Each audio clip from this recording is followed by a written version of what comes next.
ডিপিলাত দুৰ্ঘটনাত মৃত্যু হোৱা ছাত্ৰ ইমৰান হকৰ আত্মাৰ সদগতি কামনাৰে দুনিয়া আঞ্চলিক ছাত্ৰ সন্থা আৰু ডিপিলা বণিক সন্থাৰ বন্তি প্ৰজ্বলন।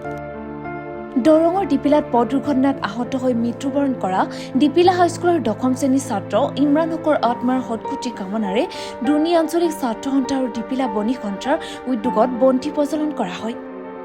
ডিপিলাস্থিত শ্বহীদ বেদী ৰূপায়ণ কৰা বন্তি প্ৰজ্বলনত আঞ্চলিক ৰাইজে সহযোগিতা আগবঢ়ায়। অনুষ্ঠানৰ মুখ্য বন্তি প্ৰজ্বালক হিচাপে অংশগ্ৰহণ কৰে ডিপিলা বণিক সন্থাৰ সভাপতি মিলন চন্দ্ৰ কলিতাই।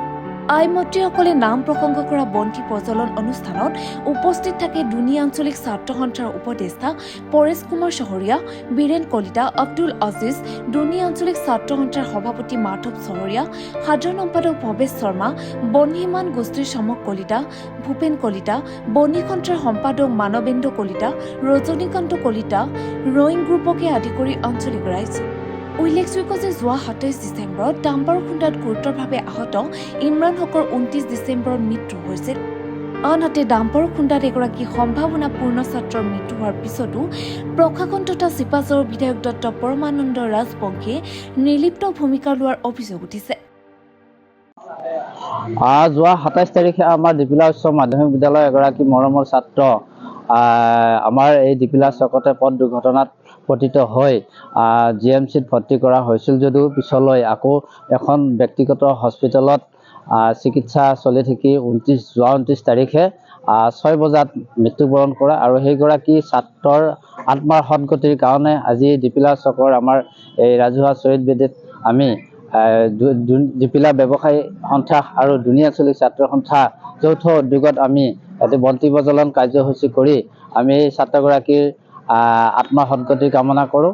আৰু লগতে আজি যিহেতু ইংৰাজী নৱবৰ্ষৰ এটা বছৰৰ শেষ দিন আৰু এই শেষ দিনটোতে আমি সকলোৰে মংগল হওক, সকলোৰে সমৃদ্ধি হওক, সকলোৰে সুখ শান্তি কামনা কৰি আজি আমি এই বন্তি প্ৰজ্বলন কাৰ্যসূচী ৰূপায়ণ কৰিছোঁ। যোৱা 27 তাৰিখে আমাৰ ডিপিলা চৌকাত ইমৰান হক নামৰ আমাৰ ছাত্ৰজনৰ ডাম্পাৰৰ খুন্দাত নিহত হৈ চিকিৎসাধীন হৈছিল যদিও তেওঁ পিছলৈ মৃত্যুবৰণ কৰে আৰু তেওঁ এজন উঠি অহা প্ৰজন্মৰ আমাৰ দৰে ছাত্ৰ এজন এনেদৰে আমাৰ মাজৰ পৰা হেৰাই যোৱাত আমি দুখিত হৈছোঁ আৰু তেওঁৰ আত্মাৰ সদগতিৰ বাবে আমি আজি ডিপিলা চৌকাৰ আমাৰ এই শ্বহীদ বেদীত তেওঁৰ আত্মাৰ সদগতিৰ বাবে আমি বন্তি প্ৰজ্বলন কৰিছোঁ। তেওঁ স্বৰ্গত স্থান লাভ কৰক তাৰে কামনা কৰিছোঁ।